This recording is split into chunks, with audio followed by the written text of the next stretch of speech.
Thank you as well for joining us for this broadcast coming to you live, as I have said, from the private residence of the Deputy President Rigathi Gachagua. Thank you for having us, Mr. Deputy President. Let's begin on our key thematic area number 1, which is on press freedom and the independence of the media in the country. Does the Kenya Kwanza administration understand and appreciate the role of the media in a democracy? Thank you very much. Let me also follow suit and introduce myself the way you have done. I'm Rigathi Gachagua, Deputy President of the Republic of Kenya.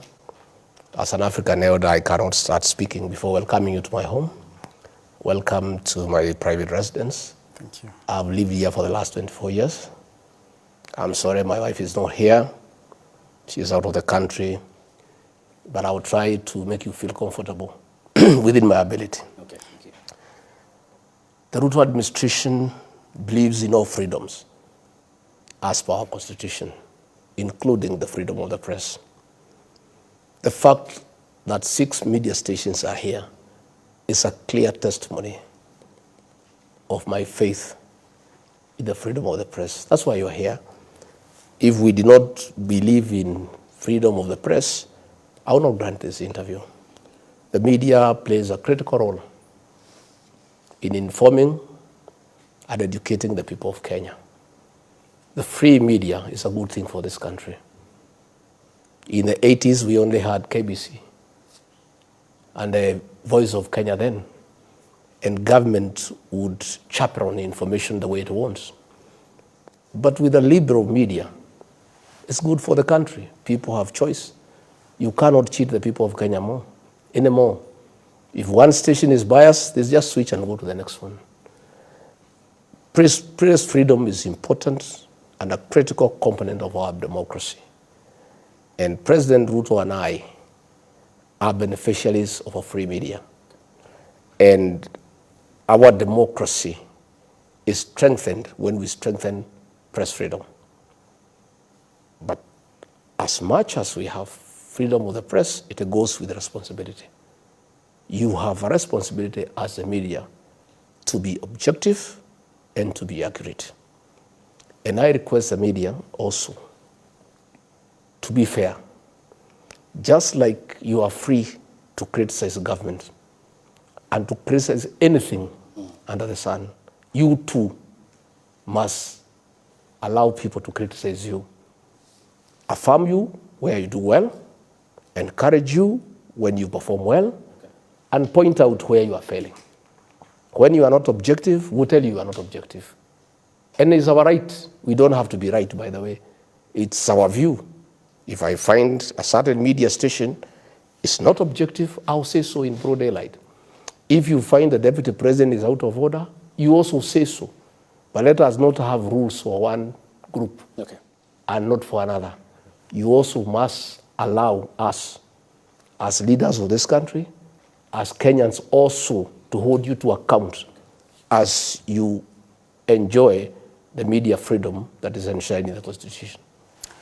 Your Excellency, Article 131 of the Constitution, Section 2, subsection E, says, "The President shall ensure the protection of human rights and fundamental freedoms and rule of law." Now, Article 34 of the Constitution is explicit on freedom of the media, which means it is guaranteed under the rights and fundamental freedoms. That is non-negotiable. Now, when you talk of that assurance, when you took oath of office on 13th of September, yes, protecting and upholding the Constitution is key among them. yes, You are under the presidency. You are tasked to protect the freedom of the media because it's under the non-negotiable rights, yes, rights and fundamentals. yes, You were in Murang'a recently, yes, and you spoke clearly, yes, that the media attempted to cross your path. You hammered them 9-0 in your own words, yes, and said, "Hata hapa mbele tumeongoja mtaona." Less than 48 hours, Senate Majority Leader and Kericho Senator Aaron Cheriot took to his social media and singled out 2 sectors, the media and the banks, and he said a way has to be found to crush them. What does that speak when it comes to freedom of the media? What is the agenda of this administration as far as the media freedom is concerned? Absolutely. I repeat what I said in Muranga. We hammered the media 9-0 because media was part of Azimio. And we hammered Azimio and all its affiliates, including the media. That's what I meant. And in another election, if the media is in bed with our opponents, we'll crush them, politically speaking. You remember, the media sponsored headlines against President William Ruto. The media ran fake opinion polls, which were discounted on the ballot. The media had false narratives against the candidature of William Ruto and I. As late of last week, the Standard media, against all known journalistic ethics, ran a headline that Gachagua and his wife had asked for 1.5 billion. All the other newspapers reported correctly. They went ahead to say that Gachagua had demanded for 1.5 billion, which was untrue. Gachagua does not demand for any money. The office of the Deputy President is a public office that is supposed to be funded from the public. Gachagua, the Deputy President, has a spouse, not a wife. It was a very biased piece of journalism. They went ahead to say that Gachagua demanded. The former minister had said they had requested on behalf of the Deputy President and his office. There is nowhere he talked of a demand. But the Standard newspaper, that has been very biased against our administration, went ahead to write lies to the people of Kenya. And we are saying, much as we respect the freedom of the press, when you go haywire, when you degenerate into gutter press and yellow journalism, we'll call you out. Just as we respect your right to call us out. So it's a mutual relationship. And the media cannot arrogate itself the moral high ground that it can criticize others, but cannot be criticized where they go wrong. You, the media, carried fake opinion polls. The people of Kenya, on the 9th of August, put you to shame. And we kept on saying these are sponsored polls. And we called you out. We saw owners of media stations on top of a lorry, a media owner campaigning for Azimio. That is not objectivity. We had to call them out. So if you want respect, it's mutual. Be objective, observe the code of ethics, and don't be biased. Be objective. So what Senator Aaron Cheriot said is that among the people we are looking at is the media, because the way they are behaving is not right. I have seen new people, the media. When we had the previous administration and prices of food were high, you never wrote a story. Today, even when those prices have gone down, it's a headline every day. You are not objective, and that is the truth. Now, and we shall continue. We shall continue every day. I would have been concerned if any journalist had been harmed by anybody. If you had come to this home and you are locked out, you have not been locked out. You cover the president, you cover myself, you cover all our ministers, and nobody has stopped you. But you cannot gag us from giving an opinion of what we think is your performance. That is our right as Kenyans. Much as the media freedom is enshrined in the Constitution, our freedom of speech equally is guaranteed by the very Constitution. There was a journalist who was attacked in Muranga at the your spouse's event. You've said you've not heard. There's a journalist under Nation Media Group who was attacked in Muranga. That journalist who had a scuffle with the security personnel attacked to the spouse of the Deputy President has had 4 other scuffles with the security personnel along the way. That journalist comes to meetings drunk all the time. And what will happen is the security people have to do their work. If you come, you are drunk and disorderly in a meeting. Even if you are a journalist, you are not above the law. And that is not the first situation. That was the 4th. He had 3 other incidences with former Deputy President, now President William Ruto. Okay. And it is his habit. Every time there is a meeting in Murang'a, he turns up drunk, becomes unruly, and the security personnel, just as the media have a job to do, okay, they also have a job to do to protect the person they have been assigned to protect. Thank you. Na Mheshimiwa Naibu wa Rais, tukisalia tu kwenye hilo swala kuhusiana na uhuru wa vyombo vya habari, unahisi ya kwamba maneno ambayo yanatumika na wale viongozi ambao wanasema ya kwamba wanahabari pengine wana kasoro fulani ni maneno ambayo yanafaa? Kwa mfano, unapotumia maneno kama cartels ama hiyo kucrash, unaona ya kwamba pengine mnastahili kutumia njia gani angalau kupeleka malalamishi kwa wale ambao wanastahili? We'll continue talking about cartels. We know some of the cartels even own media stations. That we know. So it is absolutely correct when the media stations try to protect the cartels, because 2 media stations are owned by the very cartels we are fighting. And we are going to fight these cartels because we have a responsibility as leaders of this country to make sure that we protect the farmers from exploitation. Okay. We make sure we protect consumers from exploitation by cartels who had been perpetuated by state capture and conflict of interest. So we know that 2 media stations are owned by the very cartels we have a problem with. Okay, but Deputy President, Excellency Gachagua, you are in position of power as the second senior most employee, and that mandate you enjoy from the people. Have you lodged complaint as per the laid down procedures, for example, institutions within the media framework?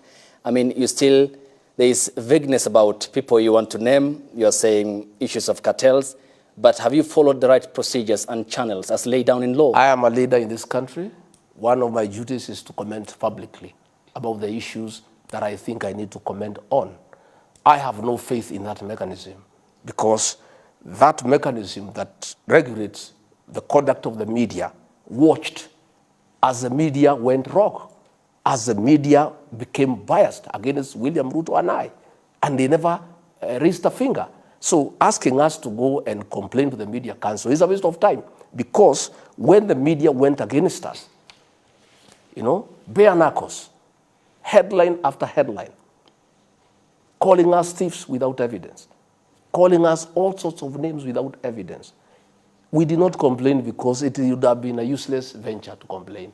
All we do ourselves are answerable to the people of Kenya, and our bosses are the people of Kenya. So what happens when we find something that we don't think is right? We tell the people of Kenya and we leave it at that. Thank you. Unfortunately, that is the rule of law. So are you saying you will disregard the rule of law? Because the rule of law says if there are issues, you follow the channel and raise with the media. Once we raise the issues to the public, we consider the matter as good as prosecuted. In fact, we have done well. That is why we are raising the issues, which means our concerns have started being addressed. You decide what to do. You may have a matter with somebody, and you may decide just to talk to that person and not pursue him in court. In matters media bias, we will raise it with the people of Kenya. When we find you have gone out of the way, we will raise it with the people of Kenya. And I want to call out the Standard newspaper. They owe the office of the Deputy President an apology. And I would like to explain. Rigathi Gachagua, as Deputy President, has not requested for any money to his office. What you must know, and I want to take some bit of time to explain to you, is that Ukuru Yatani, the former CS National Treasury, in conjunction with Kenodia Bogwa, the then Controller of State House, who was the accounting officer for both the office, for both State House and the office of the Deputy President, under the direction of President Uhuru Kenyatta, cut all funds to the office of the Deputy President. For 4 years, President William Ruto, then Deputy President, fueled GK cars from his own pocket. For 4 years, he bought tea for his office. For 4 years, he paid electricity bills for his office. For 4 years, he paid allowances to staff accompanying him across the country. And when he became the president-elect, these 2 officers who were attending meetings in his office were embarrassed. And they sought to undo the damage of what they had done to save their face. Previously, the previous year, the budget of the office of the Deputy President was 4 billion shillings. They went ahead and cut 1.5 billion shillings. That is what they were trying to reinstate. And the Deputy President, Rigathi Gachagua, had nothing to do with it. That is their work. So when the Standard newspaper was trying to assist the attorney to divert attention from the real issues. The real issue was that in the dying hours of the Uhuru administration, President Uhuru Kenyatta pushed the controller of budget through Yatani, and it's documented through WhatsApp messages, to pay 15 billion shillings in 26 minutes. Money that we shall give you details of how it was stolen. And the Standard newspaper was trying to divert attention by letting the people digress from the theft of 15 billion shillings in 26 minutes in the dying hours of the Uhuru administration by trying to say that the deputy president had requested 1.5 billion shillings. Even if he had requested, he had not stolen the money. A request is just a request. But in this matter, no request was made from my office.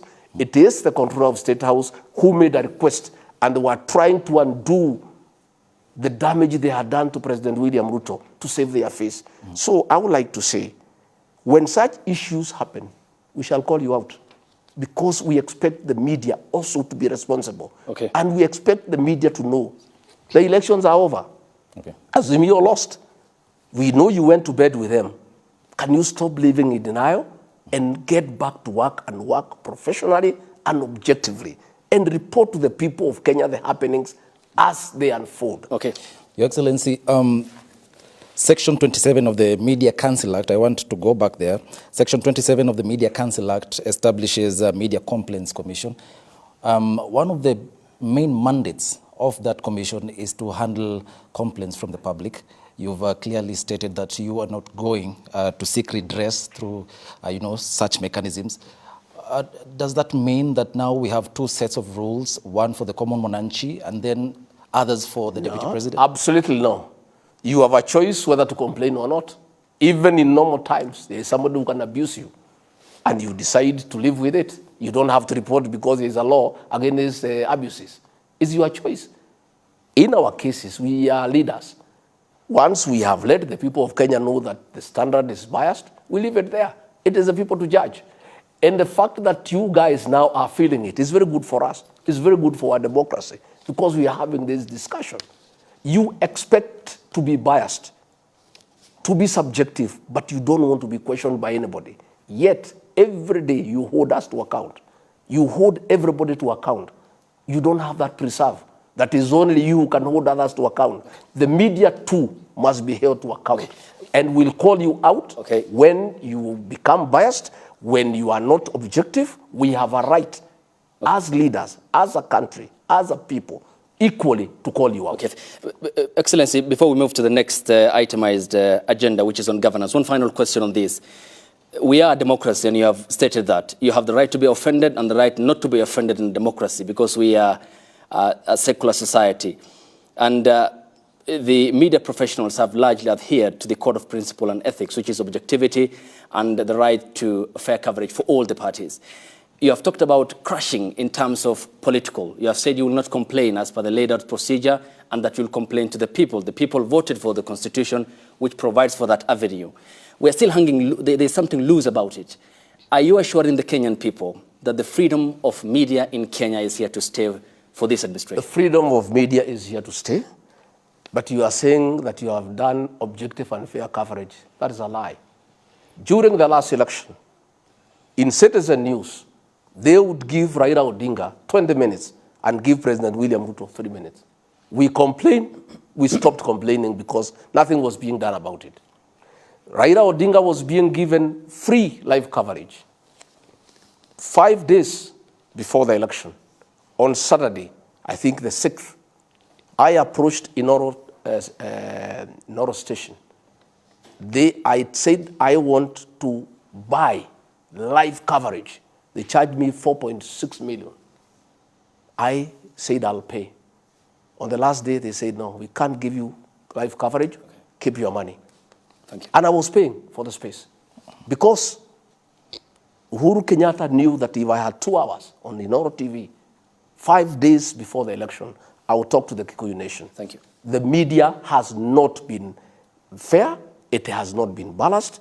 Probably now that we are having this conversation, it is about time that the media consider that these airwaves that you enjoy belong to the public. Thank you. You have a responsibility to provide fair and objective coverage to all political players within the Kenyan political space. Thank you, Excellency. We now move to the next item, which is on governance and institutions underneath the Constitution, and Jesse Rogers will be taking us through that.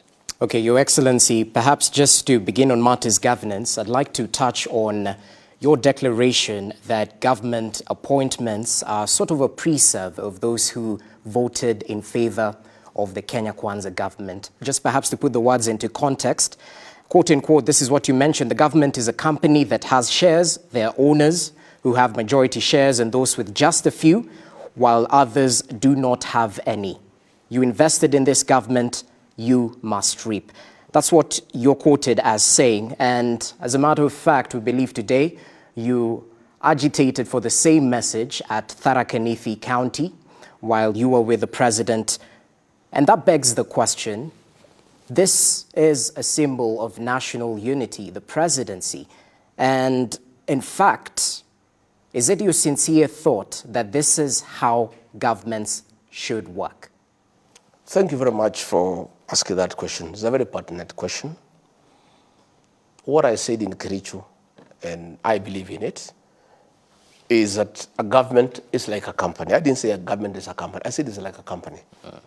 In every company, there are shares. Preferential shares, ordinary shares. When there is an AGM, non-shareholders do not attend the AGM.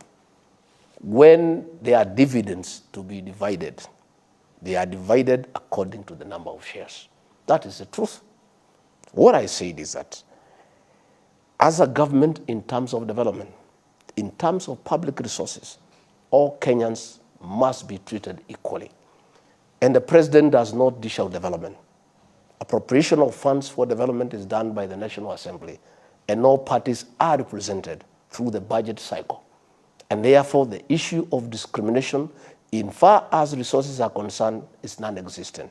All Kenyans are taxpayers, and the government of President William Ruto and I will serve all Kenyans equally in matters development. In fact, last month, the president and I, an entire government, were in Luo Nyanza, where we were not voted in what I would call an acceptable manner. We got very few votes, and we are thankful for those few votes.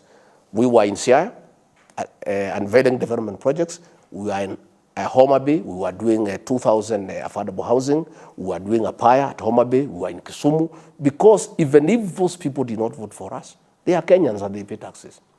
But when it comes to forming government, no president anywhere in the world would invite people to his government who do not believe in him, who do not believe in his agenda, who cannot support him because they don't understand his agenda. And that is where the issue of shares came. That it is by the number of shares that you have with that administration that demonstrates your commensurate commitment to the success of that government. And I gave an example. I said if you are a farmer and you are planting, you plant, you wind, you apply fertilizer, you irrigate. When the time comes to harvest, you go to the shamba and harvest. But a fellow who was standing by the fence, shouting at you and saying, you farmer, you are foolish. That maize you are planting will get nowhere. That seed is rotten. This farming cannot succeed in this area. Farming is not a good thing as we are livestock herders. How then can you invite that person to come and assist you to harvest? He doesn't believe in you.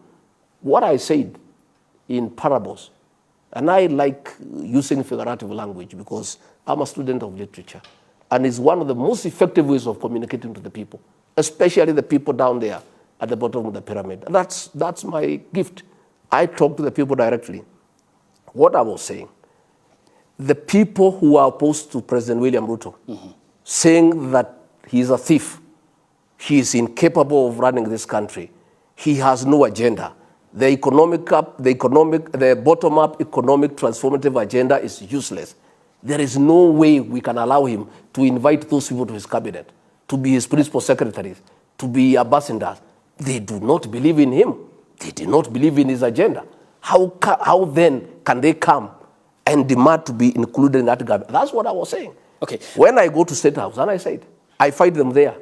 Every day. That's what I said. I fight them there. People who are shouting at President William Ruto, saying he is useless, he is a thief, he will ruin this country. And they are there lining up that they want to be given positions. I say, no, let us first give positions to those who believe in President William Ruto, to those who believe in the bottom-up economic transformative agenda. Those are the people who will help him. And let me tell you, before you tell me, that is a mistake President Uhuru Kenyatta made. He went and brought people through the handshake who did not believe in the Big Four agenda, who did not believe in the Jubilee agenda, people who had been opposed to his leadership, people who had been opposed to his economic programs. He brought them into his government. What happened? Everything came to a standstill. The economy got destroyed. By the time he left, the country was finished. We cannot make that mistake.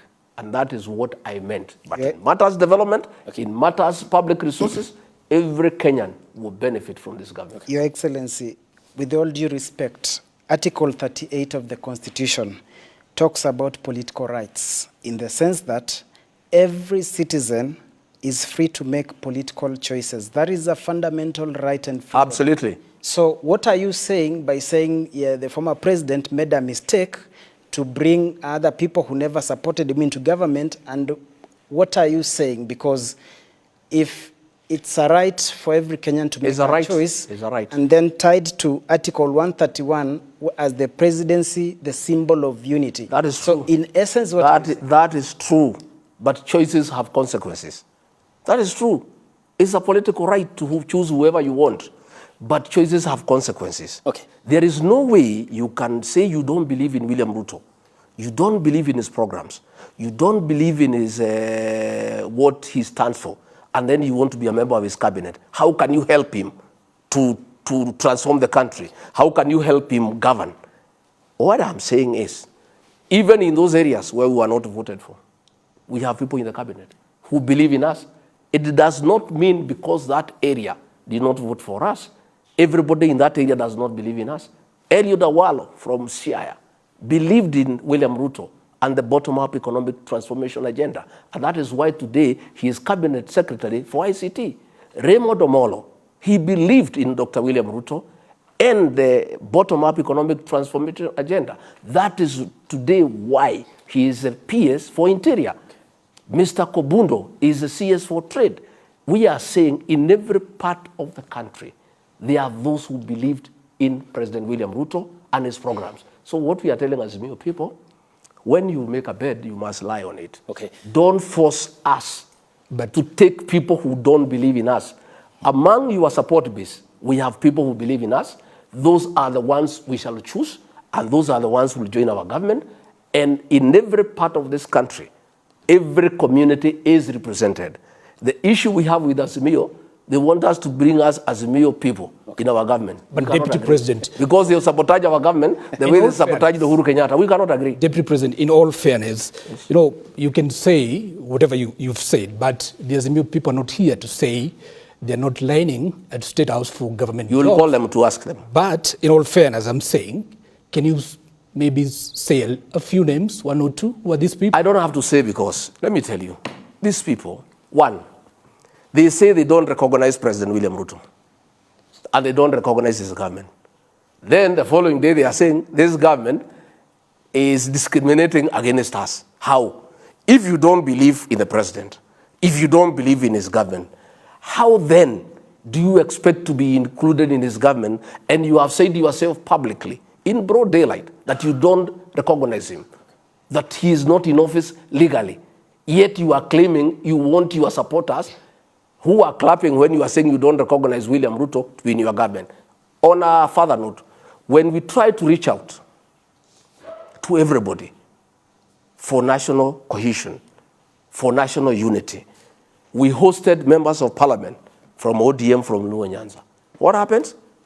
They were de-whipped, they were threatened, they were thrown out of meetings. So these people, they are speaking from both sides of the mouth. They are saying on one hand, we want to be included in the government of President William Ruto. On another hand, they are saying we don't recognize President William Ruto. When a few leaders decide that it makes sense to engage the president, to discuss development with him, because the elections are over, they go and have a meeting with the president. The MP for Langata Jalango was thrown out of the meeting. The other 9 MPs are under siege. The party leader of ODM is fighting them in every meeting for going to engage with the president. What do these people from Azimio want from us? One, they say they don't recognize us.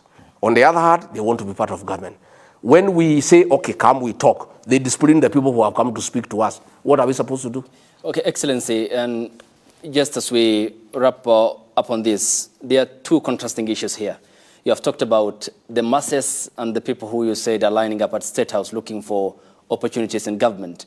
I mean, the Constitution only recognizes Kenyans as one. There are no primary or secondary Kenyans. 2, during your oath of office on the 13th of September, you said that you will administer this country as the deputy president without fear, favor, or ill will. There is the aspect of qualification, competence, hard work, and meritocracy. I mean, when you describe the country as a shareholding company, figuratively you said, this is so inferior to the position of the Constitution that establishes this country as a constitutional democracy. This coming from the deputy president, isn't it appalling that you said the Kenya is more or less a shareholding company? There's nothing appalling. It depends on the way you look at it. The people I was speaking to are more than happy. I spoke today in Tharaka. It was thunderous reception. They associate with those comments. That is the political reality of this country. Move away from theory. Governments all over the world come with their own people when they form government. And they don't go to look outside there. They look from among people they know. People who believe in what they stand for. As deputy president, I took an oath of office to serve the whole country. That is why I spent 3 days in Luo Nyanza. I was in Siaya. I was in Homa Bay. I was in Kisumu. But that does not mean for me to look national. I get somebody who was abusing President William Ruto, saying that he is not capable, that he has no idea how to run the country, and bring him into his government so that he comes and sabotage the government from within. I am saying, once bitten, twice shy. President Uhuru Kenyatta made that mistake. He brought characters into his government who did not believe in him, who did not believe in his agenda, and in the process, they messed the whole 4 big agenda.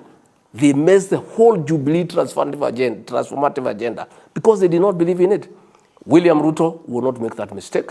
He'll embrace all Kenyans from all communities, but the people to help him manage the affairs of this country are those who believe in him, are those who believe in the bottom-up economic transformative agenda, and those who believe in his leadership. Those are the men and women from across Kenya, from all communities, that he'll assemble to help him to govern this country. Your Excellency, just a quick one. Your Excellency, to some they say you appear to be always in a combative mode. Some say at any opportunity with a mic you lecture Kenyans. Is the truthful man a bitter man? Kenyans, just like I said, have a right to say what they want. This is democracy. Kenyans have every right to describe character. I am a person, and you should have known me by now. I speak from my heart. I say what is in my heart. I'm a truthful man. I'm an honest man. Kenyans are not used to honesty. And many people have a problem with that. And I want to tell you, let me tell you, my brother, you people of the media, demeaned me. You called me names. You drew caricatures against me. You said I'm uncatchered, I'm uncouth, I am a villager, I am all that. But on the 9th of August, the people of Kenya, 7.2 million Kenyans disagreed with you and say this man called Rigathi Gachagua, we like his style of leadership, he's a truthful, he's an honest man, we can entrust him with leadership. I accept and welcome criticism from the media, from the social media, from everybody. But let me tell you, nobody will ever change me. I am natural. I will never change my language. I will never change my character. I will never change the way I speak. I will always speak from my heart. Unless the people of Kenya tell me to stop. And as I go around the country, because I do, I'm everywhere, Kenyans urge me on. Yeah, they urge me on. So, but I welcome criticism from the media, social media, from columnists. They are all welcome to criticize me. And myself, I know who are my employers. I know who matters in the whole of this equation. I know my preferences. I know who matters. That person who matters to me and my leadership is the one I normally talk to, not the media. You only quote me, by the way. I normally don't address you. I address the people. I talk to Kenyans, and I have a chemistry with the Kenyan people. And I'm persuaded I'm on the right track, and I'm not going to change. I will remain a natural person. Your Excellency, you've talked about cohesion and reaching out to members, or rather leaders from the opposition side. You've said that you invited some ODM MPs in Parliament, and later on they were de-whipped. What criteria did you use? Did you just cherry pick, or you issued the invites to everyone, including the party leader, ODM leader Raila Odinga? We talk to those who want to talk to us. People reach out. We have talked to Jubilee. They reached us out. We said welcome. Those LDA members of Parliament reached out to us. We said welcome. We are willing to engage with anybody who has an idea on how we can improve our economy, on how we can make this country better, on how we can improve the living standards of our people. The doors of President William Ruto are open. My doors are open. You have seen, I embrace leaders like Honorable Kanini Kega, who used to abuse me and say that I should go to prison in Nyeri so that the locals can be bringing me uji. But I embraced him because he reached out. We are not bitter with anybody. What people mistake with bitterness is the truth. You know, many people do not want to hear the truth. When I said in Kasarani that we inherited a dilapidated economy, people thought that I'm bitter with President Uhuru Kenyatta. I was just simply being honest. When I said we got empty coffers, I was simply being honest. People mistake honesty with bitterness. We harbor no bitterness. We have come in, Jubilee people are with us, ODM people are with us. We have taken action against nobody. We have not used the criminal justice system to hunt anybody. We are open. We are saying, come, talk. We work together. We are willing. We have no problem with anybody. Na matamshi yako kuhusiana na kukaribisha viongozi wote, na ya kwamba kama serikali ya Kenya Kwanza mko tayari kuzungumza na kiongozi kutoka upande wote, na tumeshuhudia wengi wakija pale State House ambapo wamezungumza na rais. Je, ni dalili ya handshake? Na vile vile kama Kenya Kwanza unaweza ukasema sasa hivi ya kwamba hauna machungu na wale viongozi ambao wakati wa kampeni walikuwa hawaungi mkono upande wa Kenya Kwanza? I have no bitterness with anybody. Honorable Kanini Kega used all sorts of insults against me. He was instrumental in my problems. He's the one who was working with Uhuru Kenyatta to persecute me. But when he reached me out, I'm a leader, and the elections are over. I told Kanini Kega, come, we work together. I am willing to talk to anybody who wants to talk to us. And we are talking to many people. Some come during the day, others come at night, depending on how they look at things. I'll continue to talk to leaders at night. We'll continue to talk to leaders during the day. And those who are willing to talk to us, we are ready. President William Ruto and I are Christians. We are not faithful. We have no bitterness against anybody. All we are saying is that we must be truthful. If that truth cuts somebody, so be it. There's nothing we can do about it. You know, sometimes when we speak the truth, you think we are against so-and-so, or we are bitter. We have no bitterness with anybody. We are good people. We've got a big heart. We want to embrace everybody. Let us come and build this country together. On that bit, Mr. Deputy President, someone would argue that you people, even after you were sworn in, you said you want a strong opposition.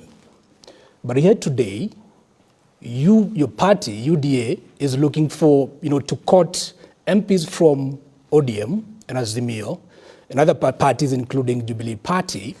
Are you not weakening the same opposition? You said you want a strong opposition. We are not quoting anybody, they are quoting us. What do you want us to do when they come to us? When Jubilee MPs want to see the president, he is the president of Kenya, including those Jubilee characters, he is their president. He is the father figure of this country. When they come knocking, our doors are open. We will not lock anybody out. In fact, we believe in very strong opposition. In fact, the problems of this country began with a handshake when we killed the opposition and got involved in a mongrel of a government. You don't know who is opposition and who is government. And there was no check and balance. And theft and plunder of resources started from that day. The president has recommended to the National Assembly various amendments to the Constitution to create the office of the leader of official opposition so that whoever is there has a platform, a legal platform, to go to the National Assembly funded by the state with vehicles, with support staff, with research staffers to provide effective oversight on government. We have no intention whatsoever to muscle the opposition. We actually want to strengthen the opposition. And that's why we are saying we have no need for handshake. And by the way, there will be no handshake with anybody. If those people want to talk to us on matters development, we are ready. But them coming to join government, no. We want the opposition to remain strong. We want them to agree with our people in the National Assembly. They agree and amend the Constitution, create the office of the leader of official opposition by law so that he gets resources, so that he gets support to provide oversight of a government. A strong opposition is a good thing for any country. And we want a strong opposition. On that bit, your new sec-gen of UDA, Clifford Malala, is on record saying that you as a party, UDA, you want other parties, affiliate parties in Kenya Kwanza to fold. Do you still hold that thought? That even ANC, the other parties, including PA, including Ford Kenya, do you still want them to fold? That is UDA. That is Marara's idea of making UDA as a strong party. Cleo Marara is a very energetic young leader, and I really have a lot of time for him. When President William Ruto and I and our National Executive Council decided to pick him to be the Secretary General of UDA, is because we really appreciated his qualities, his energy, his passion and vigor. And that is what we need for a party. Probably his style is a little bit different. I have discussed with him. We don't want to coerce anybody to fold up. That is not necessary. He can make an invitation for people to fold up and join UDA. They don't have to. And we are happy the way we are in Kenya Kwanza. We are happy with the existing framework. But if along the way, the constituent parties consider it desirable to fold up and join UDA, so be it. If they want to remain independent within the Kenya Kwanza framework, so be it. Okay. So it was just Malala's way of bringing energy into the party. And the president and I have told him to proceed, to market the party, to make it very vigorous, to make it very, very active. But we don't want to coerce anybody. Anybody, if ANC wants to come and fold up, fair enough. If they don't want, fair enough. We just proceed. Okay, Excellency. Before we proceed to the next topic, which is of concern to the Kenyan people, the cost of living and the economy, which Eric will be starting us off. One final question on governance. And one of the premise upon which your government was formed, and you told the Kenyan people this is a listening government, is the aspect of the rule of law and constitutionalism. You were recently in Nakuru County in defiance of a court order. Why? I was not in defiance of any court order because none had been served on me. Okay, let me just cut you. This was in relation to the recalling of Peter Mwanzo, the former Nakuru County commander, who was in Nakuru County to Vigilance House. And you said you went there knowingly that these people are not going anywhere. That's what you said. I quote you verbatim. I've come here with iron sheets, food, and 10,000 for each of the family evicted. The county commander has been removed. Two quick questions there.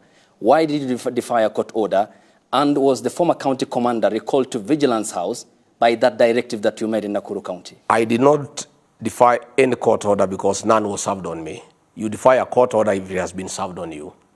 Let me say the following. We are a country of the rule of law.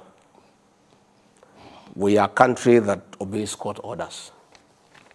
There was no court order, as far as I'm concerned. Okay, were you issued with a court order? No, I have not been issued. You were not party though, so there were two parties in court. Yeah, listen, let me finish. Allow me to get the... Yeah, I know what you are saying. Okay. I'm explaining. Okay, but you are not party. That court order did not direct the police commander to oversee the destruction of property.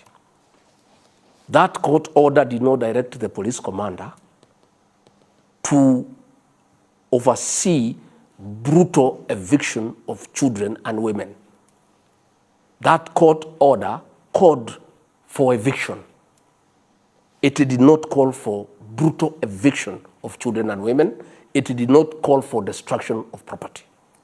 What we have told police, and I want to repeat here for the record, if there is a court order asking police to provide security for eviction, that order should be obeyed. But there is a way to obey it. Which is the way? I am explaining. Okay. You table that order before the county security intelligence team to discuss the manner of eviction. One, to ensure there is no eviction done at night. There will be no night eviction in this country as long as William Ruto is president. Why do you want to evict people at night? So that you steal their property, so that there is no accountability, you rape women, you rape children. There is nobody in this country, as long as William Ruto is president, no police officer anywhere in this country will oversee an eviction at night. That is one. That eviction was done at night.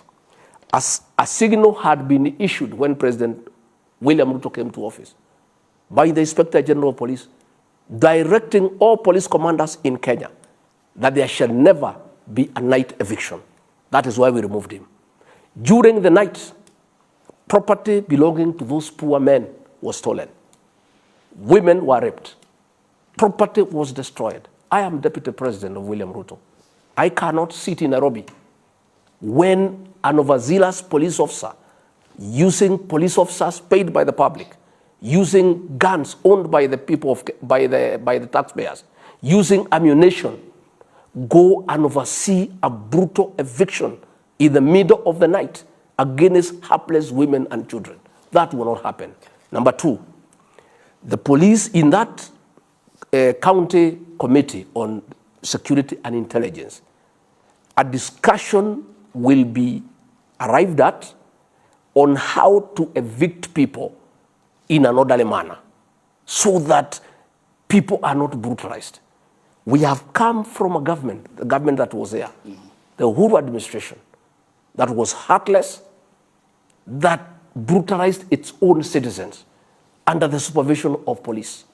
So I am saying we'll obey every court order, but within the realms of the law. Okay. There is no order from any court saying that the eviction should be done at night.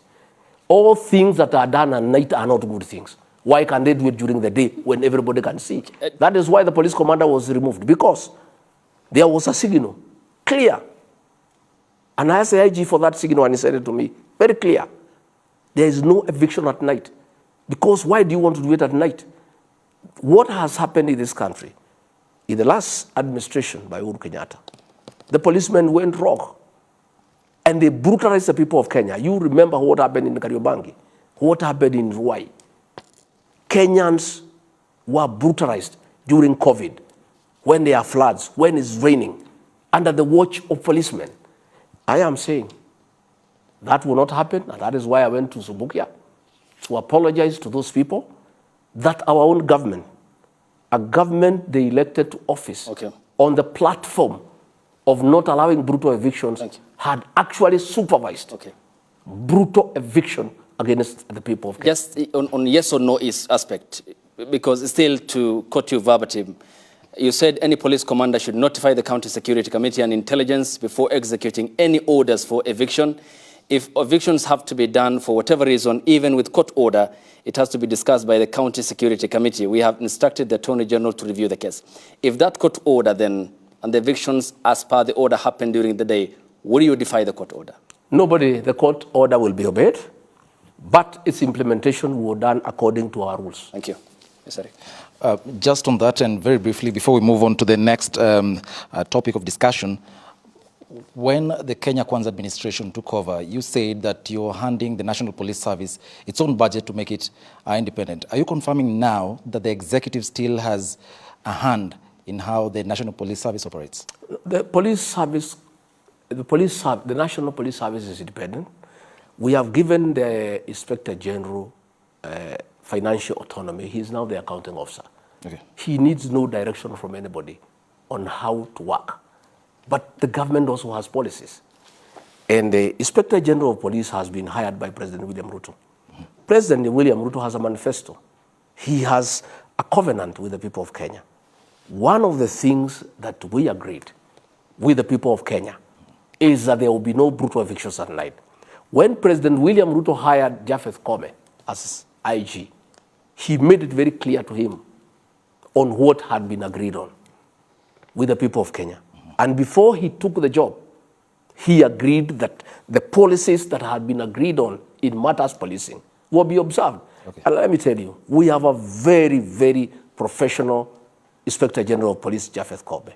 We have a very professional CS for Interior, Professor Kindiki. Other than that one isolated incident, we have not had any other. And that is very good. Okay. You know, since we came in, today is 6 months, since we were sworn in. 7 months. On the 13th. I think it's 6. We were sworn in on 13th of September. 13th September. So I think it's 6 months today. We have not had any violation of what we agreed with the Inspector General of Police. And I'm very happy myself.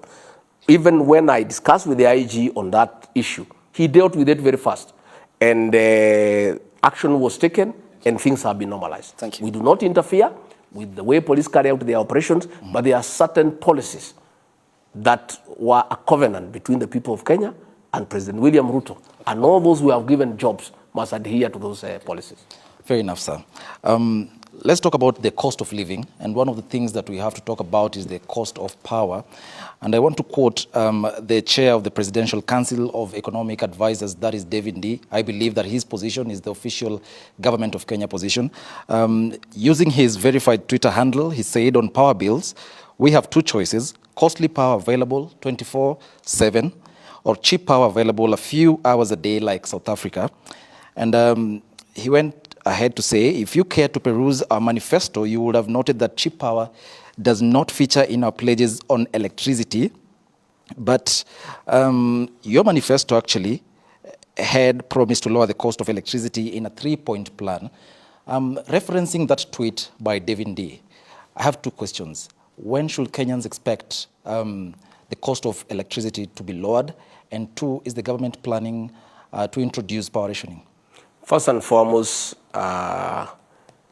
David D. is an advisor to the president. He does not pronounce policy. Public policy is pronounced by the president, the deputy president, and the respective cabinet secretary. So I would not want to go into that as far as I'm concerned. If that pronouncement came from the CS Davis Churchill, I'll be able to talk on it. I want to say that the government is concerned about the cost of power. And a lot of things are happening behind the scenes. We are having a problem because of the prolonging drought and the effects of climate change and 5 failed consecutive seasons. All electricity generated through hydro, there's a problem. And in another 2-3 weeks, we'll have a very serious shortage. So the idea has been to expand to geothermal, solar energy, and wind energy, progressively in terms of long-term solutions. Because like the independent power producers are very expensive because they use diesel, and diesel is very expensive. Even in your own home, you have a standby generator, you know how expensive it is.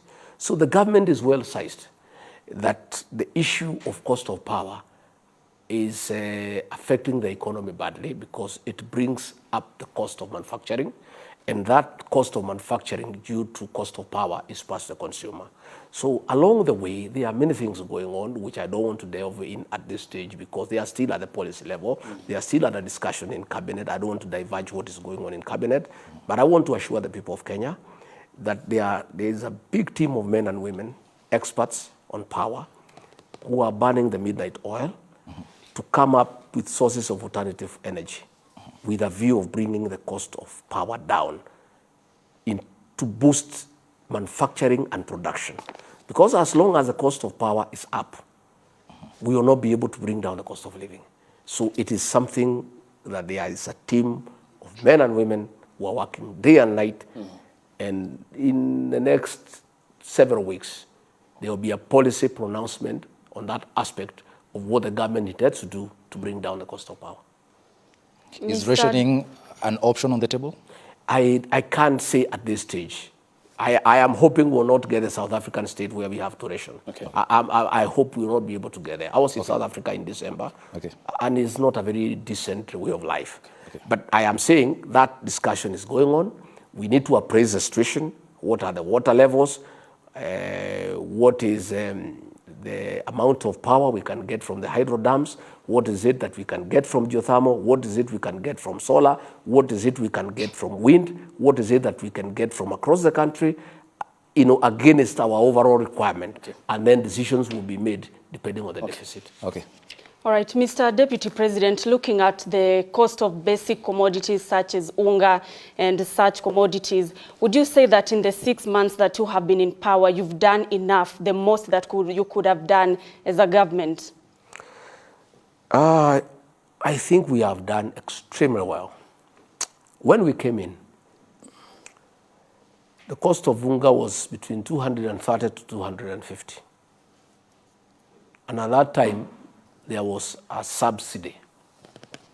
Despite the subsidy, which was, which cost the government 8 billion, and which of course was stolen, the unga was 250, between 230 to 250.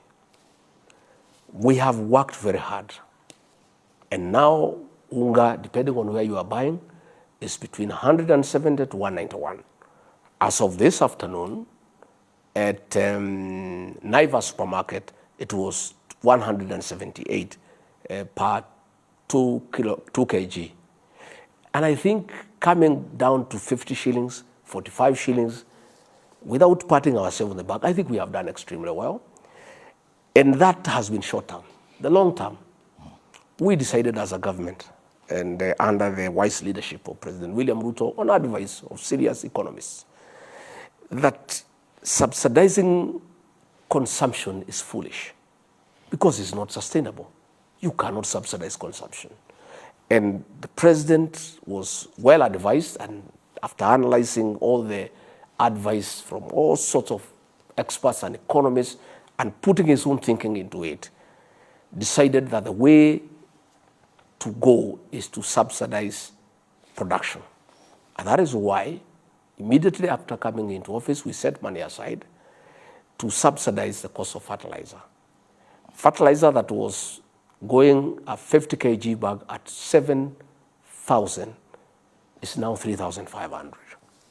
The net effect of that is that the farmers will get a better yield at a lower cost of production. And that benefit will be passed to the consumer. So looking at the way things are going, all factors being constant, God being merciful and giving us good rain, we have prepared the farmers well. In the bread basket, 16 counties, our bread basket, we have sufficient fertilizer. I went to Mombasa personally to oversee the distribution of that fertilizer. I was in Kericho to ensure that it has reached. I saw with my own 2 eyes. All farmers have fertilizer and are ready for the long-range planting. All factors being constant, with God's mercy, we are going to have a bumper harvest with high yield and at a lower cost of production. That should be able to set the cost of unga down 150, 140, all the way to 120. And we believe that if eventually we can stabilize the cost of unga at 120, 110, 115, we think that is fairly comfortable for the people of Kenya. So I think we have done well. So when I see these mandamano characters making noise at us, the question I'm asking is one. They are telling us that they are going for mandamano for us to bring down the cost of unga. When unga was at 230, they never called for mandamano. They were right inside the government. The President Uhuru Kenyatta said his advisor is Raila Odinga. He's on record. Raila Odinga never called mandamano when unga was at 230. Why is he calling for mandamano when unga is at 178? It's double speak. Number two, he had an opportunity then, as the advisor of President Uhuru Kenyatta, without having to go to Mandamano. He was part of government. He would have advised his handshake brother on how to bring the cost of unga down. Just how foolish do these people think Kenyans are? These are the same Kenyans who are buying unga between 230 and 250 during the reign of the handshake brothers. There is a new government that has brought unga down by 50 shillings, 45, all the way, up to 178, 175. I think without blowing our own trumpet, I think we are not doing very badly. We are not doing as much as we would have wanted. But telling us to subsidize unga, we are not going to do that because it's not sustainable. It is foolish. In any case, there is no mechanism that is proven to subsidize unga. We have sat down with millers, and I said I will speak. 4 billion shillings were released from the National Treasury to subsidize unga. We went throughout this country, and I want to challenge the people of Kenya. No Kenyan anywhere saw a packet of unga at 100 shillings. Those millers are demanding money from us. They only received 1.7 billion, 2.3 billion shillings was stolen. They are saying they did not receive the money, and the money left the National Treasury. We are saying, why these people are calling for Mandamano to return the unga subsidy is because the network of stealing that money for unga subsidy belongs to them. So they want us to release another 2 billion, which the National Assembly has refused. Deputy President, you had a strategy to reduce the cost of specifically maize. Yes. In January, President William Ruto is on record in Eldoret saying your government has a strategy to import cheap maize, free duty maize, by end of February. And even the CS for Agriculture, Medical and Turi, including Moses Kuria of Trade, they're on record saying it. But now, after the end of, we are now in March, there's no importation of cheap maize. Kenyans were waiting for this. Yes. Where is the maize? It's good you have asked that question. The maize is not available anywhere in the world. The CS for Agriculture and the PS, the Honorable Mithika Linturi, were in Zambia, which produces maize, and there's no maize available. The only maize that is available in South Africa, and we are in competition with Angola and Rwanda for the same maize. The maize in Brazil, bringing it here because of the distance, the cost is too high. We decided as a government that the government is not going to import any maize directly because we don't want corruption. And the government doesn't want to get involved in importation directly because we don't want scandals. We don't want people in government to get into business. We advertise for millers and other people to apply to be given permit to import duty-free maize so that we can bring down the cost of maize flour. Unfortunately, and I'm sorry to tell the people of Kenya, there's no maize almost everywhere in the world. Are you now saying that Kenyans should wait? Listen, I'm just saying it is a difficult situation. It is 2 months ago, almost 3, when we gave people to import maize. And most of those people we gave maize, they are telling us wherever they have gone, they are competing with governments for the same maize. There is a problem of maize availability everywhere in the world. And that is why the president sent Mithika Linturi to discuss on a government-to-government program between the government of Zambia and the government of Kenya. And they have said the earliest they can give us maize is September. So what we are saying is that we are asking, last week, the cabinet approved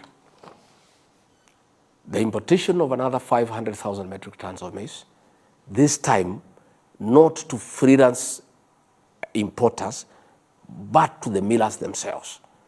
And we have sat down with the millers. And they have said that they have established good contacts. And they can pull resources together because of economies of scale. They can be able to compete with governments. Because what is happening is that other governments across the world are competing for the same maize. I don't want to portray a very dark future, but I want to say that it is not easy. And I speak honestly because sometimes I think Kenyans deserve the truth. Okay. Because when you prepare them for the truth, it's normally a good thing. Right. Everything is being done, and I was in Eldoret. There are 2 ships in the high seas with maize. And I told the people of Eldoret and Kitale, the farmers there have been holding maize and expecting higher prices.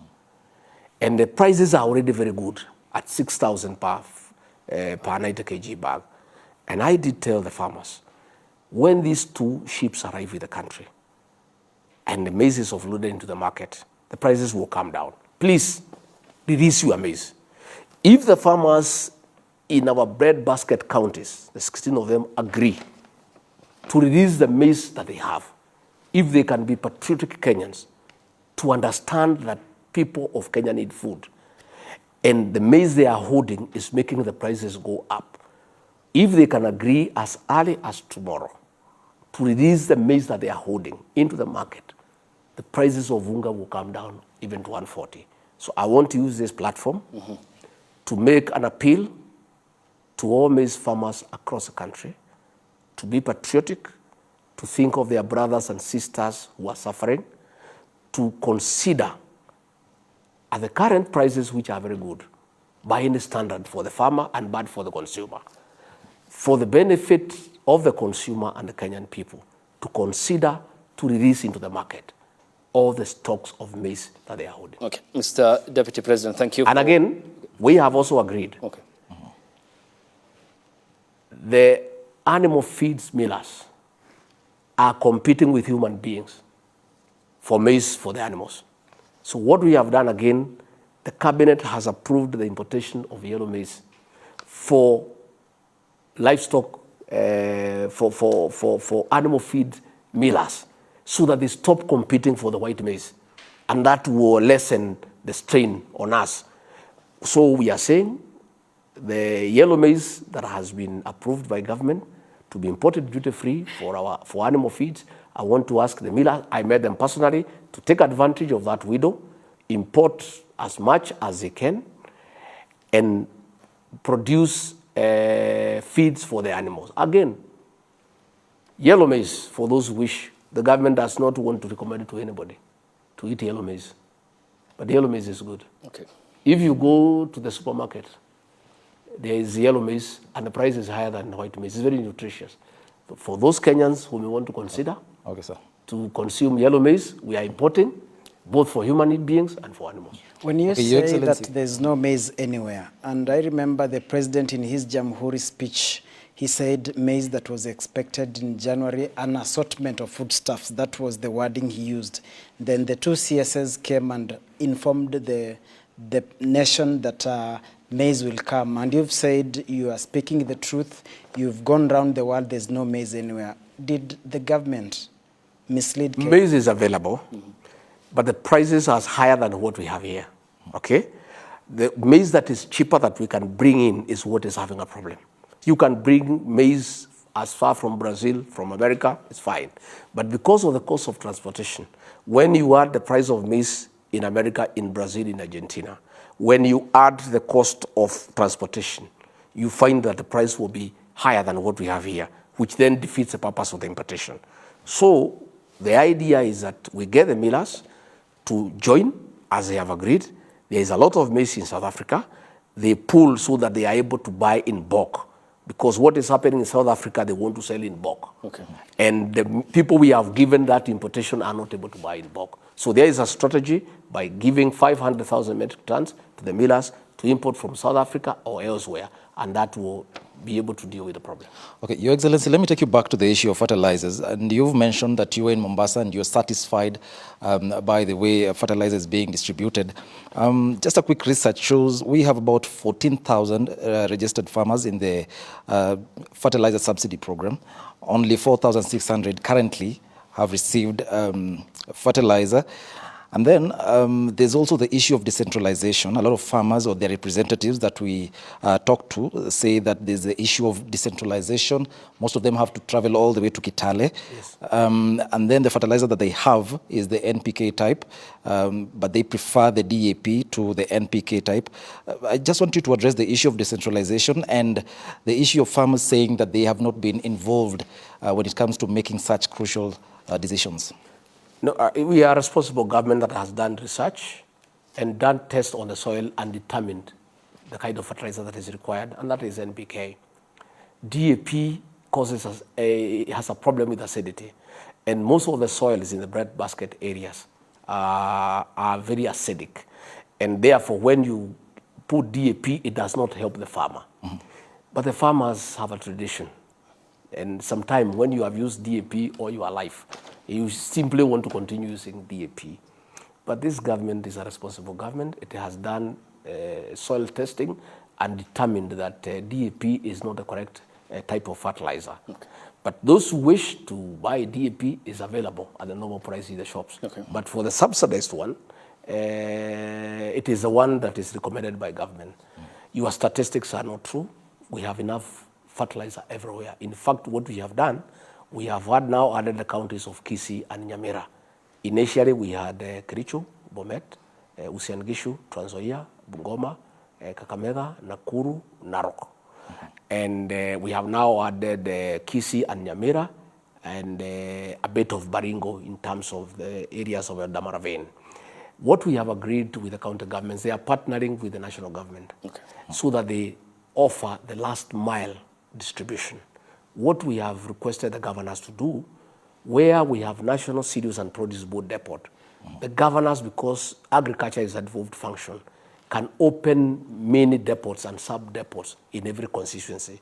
And when I was in Uasin Gishu, that matter came, and we discussed with our governor there, Kotimoja, and we agreed. And I think that is going on. So I want also to take this opportunity to speak to all our county governors, wherever they are, and plead with them to fast track and hasten the opening up of sub-depots and mini depots, okay, to take the fertilizer nearer the people so that we save them the cost of transportation, okay, and the bother of leaving their farms to go and queue for fertilizer. But as we speak, I want to confirm that we have sufficient stocks of fertilizer across those counties. And progressively, this is a pilot. It's going to be replicated across the country for other crops, not just maize. Okay, but Excellency, Mr. President, before we transition, you said sufficient fertilizer, but the NCPB in Kitale, Trans Nzoia County, they say they need 400,000 bags of fertilizer. They only received 80,000, a deficit of 320,000. The process is ongoing. They don't even have the facility to stock 400,000. What we have encouraged them to do is dispense as it arrives. And the process is continuous. Every day, and you know the fertilizer we have bought, we have also encouraged, you know, the bagging and the packing to be done in Mombasa, right, so that we can also create employment. So what is happening is that it's a continuous process. The bagging and the labeling is going on in Mombasa. We are using SGR, we are using trucks, and we are dispensing the fertilizer as it comes. But we have sufficient fertilizer for the long rains for those counties that deal with the production of our grains. The process is ongoing, yes. This promise of fertilizer started on day one in Kasarani. It's now 6 months. No, but it's fertilizer. It's not a promise. It's going on. April is here now. No. There is the issue of fertilizer is not a promise. It's happening. And I was in Kitale. I distributed fertilizer. I was in Mombasa. Your people were there. The stores are full. The trains are full. In fact, the problem we are having is transportation. The SGR cannot cope with the speed of how we want it done. But the issue of the availability of fertilizer is not an issue. There is sufficient fertilizer in the country. Okay, Excellency, we are into the last 15 minutes, and we now transition to education, and Nancy Okware will take us through.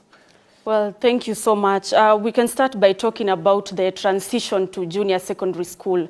And it has been marred by parents complaining about congestion in classes, lack of textbooks. And recently, when he appeared before the Senate Committee on Education, the Cabinet Secretary said that 55,000 learners, over 55,000 learners are yet to report to junior secondary school. Would you say that as a country, we are well on course? Well, the CBC is a difficult matter because it was rushed without proper public participation. I remember the former CS for Education, CS Amina Abdallah, had said that we wait for a while. And then President could hear none of it, and he ordered for it to be rolled out. And as a result, it was rushed. It is a paradigm shift in our education system in terms of the curriculum, in terms of teachers, in terms of physical facilities. The country was not ready. It was rushed. So when we were campaigning, we had a session with all stakeholders in matters education, and they took us through the challenges of CBC.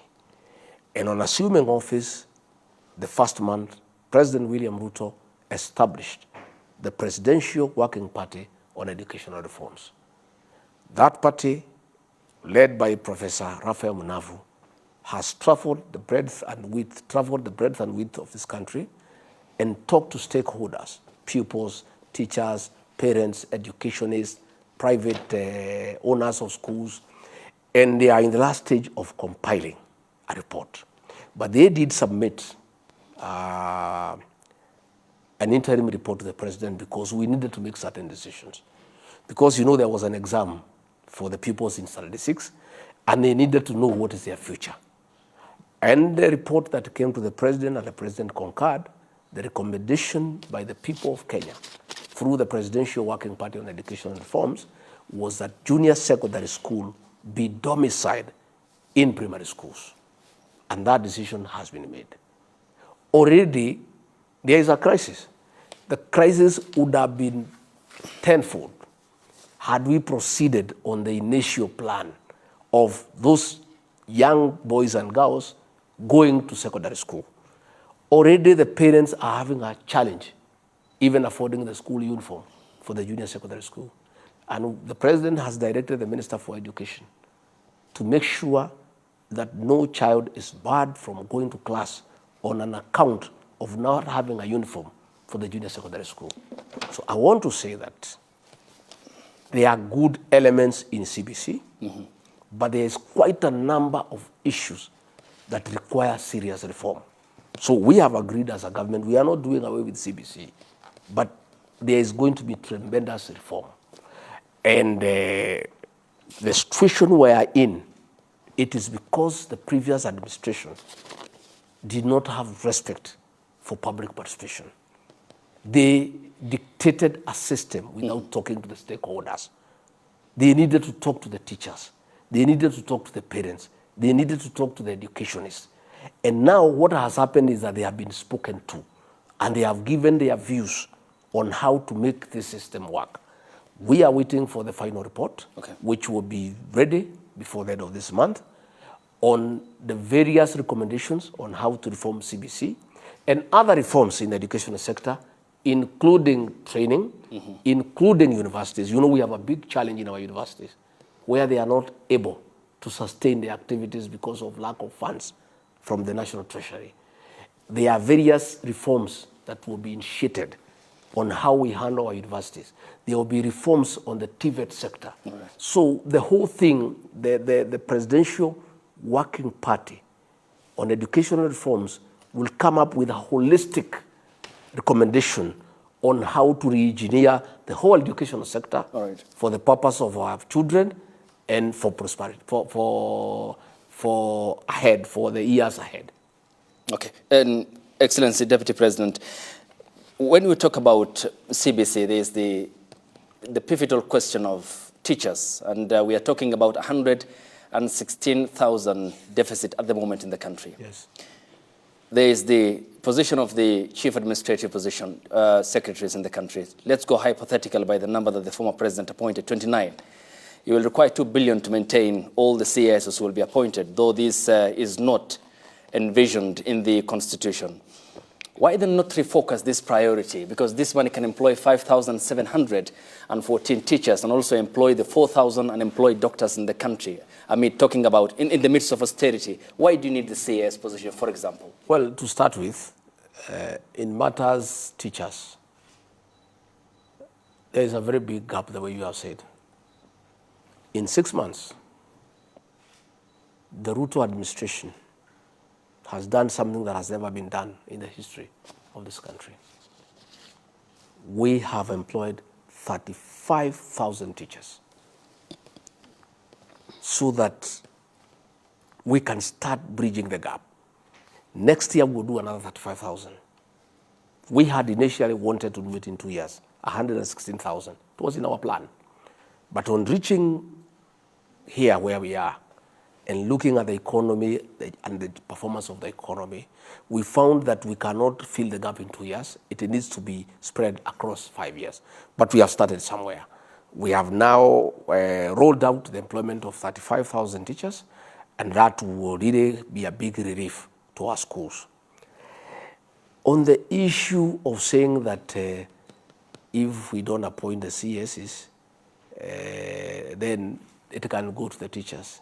The same argument would, why don't you do away with the deputy president so that we can employ the teachers? I don't think that argument will hold.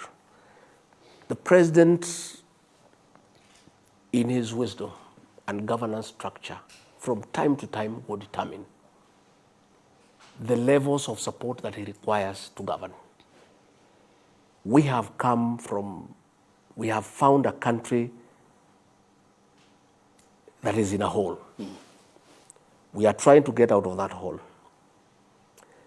We have found, like now, the Minister of Agriculture is always out of the country for a good reason, looking for maize. He was in Morocco looking for fertilizer. He was in Zambia looking for this. He was in that. He's hardly in the country.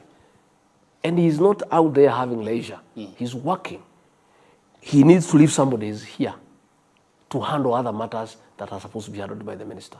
Because the PS is there. Okay. He is the accounting officer of the ministry. But at the policy level, there is a gap. I was looking for CS Linturi last week. I was going to the agricultural show in Eldoret. And he was not here. He was in some country where the president had sent him. If there was a CAS, that is a person I would have gone to the Eldoret show so that he can make whatever policy pronouncements that he needs to make as a minister there.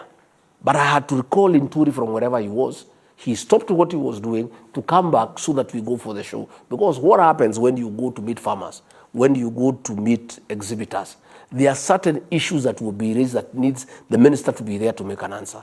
So, from where I sit, listening to the president, assisting him in the management of the affairs of this country, chairing the cabinet committees, there's a gap.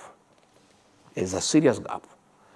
And we need another level of helpers to enable us execute our mandate. And the president and I and the rest of us are persuaded that the costs, the benefit of having the CSs will outweigh the cost to it. Okay. So that we have another level. And you see, even previously, during those years, there was a minister, there was an assistant minister.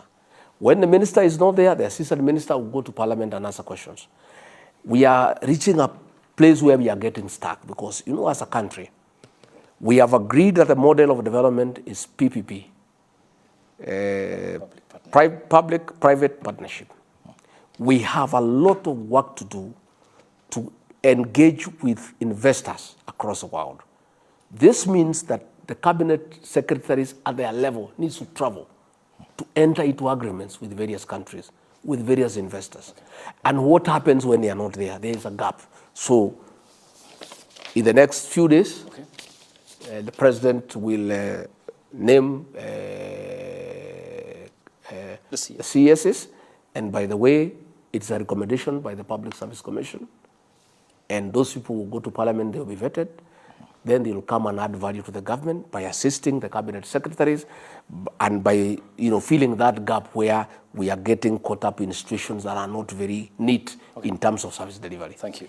We have under 10 minutes to go, and we have a serious issue insofar as our security is concerned. We have woken up to a serious declaration by the CS.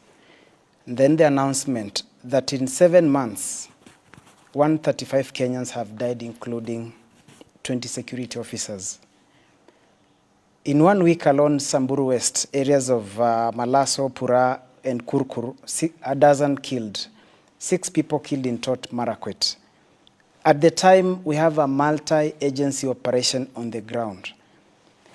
Are we Is this war winnable, or it's just another, for lack of a better word, waste of time and resources? How do you reconcile the fact that we have a very serious operation ongoing and people are dying? And starting tomorrow morning, there are areas that civilians have been ordered to vacate, meaning that it is another humanitarian crisis. What are the measures to handle this crisis? And yes, did the government think through this humanitarian crisis that will emanate from tomorrow 8:30? Thank you very much. I, Rigathi Gachagua, come from a security background. I have, for 15 years, been involved in matter security. I am trained. I'm a paramilitary officer. I'm trained in weapon handling, in basic combat skills. I understand this topic. President William Ruto has made a decision, and I support him 100%, that this cattle rustling and banditry menace and the nonsense around it must come to an end. It's a difficult decision. It has to be done. There is a lot of impunity in the North Rift and other areas that are prone to security challenges. What has happened is that previously, any time an operation is ordered, previous leaders have taken political considerations and stopped the operations. When leaders make noise because of the elections, they stop the operations. So the raiders, the bandits, have been embodied by impunity because they know an operation will be ordered, noise will be made, and it will be stopped. In fact, sometimes they have been sneaking to a neighboring country for a few months, and then they come back. I want to tell the people of Kenya, this operation will go on for 1 month, 6 months, 1 year, 2 years, 3 years, 5 years, whatever it takes until sanity is restored in the North Rift. What has happened is that when we ordered this operation, and the president asked the military to come in to support the IG, and I really want to thank and commend Professor Kindiki for his leadership in this matter. He's a cool guy. Many people had demeaned him because of his size and height, and he doesn't shout too much and doesn't have too much bravado. But he has planned well. I have listened to him. We have listened to the commanders. They have got a good plan. What has happened is that these bandits in Suguta Valley and other gorges are using women and children as a human shield so that they can stop the security officers from carrying out their work. An order has been given, all those areas where the bandits are, for people to leave, the women and the children, and they have been given a deadline. Those who don't leave, I'm sorry. I'm sorry. They have to leave. These bandits cannot hold the government at ransom anymore. Thank you. We are tired. This matter must be sorted out once and for all, and we are not going to allow criminals and bandits to use women and children as human shield. An ultimatum has been given. We are going to send people with planes and megaphones and ask the women and the children to leave and leave us to face with the bandits. We are willing to have an engagement with them one-to-one. Thank you. If the bandits want to leave too, they can leave. Okay. But we are asking the bandits to ask their women and children to leave those areas. Thank you. And then we can have one-to-one engagement.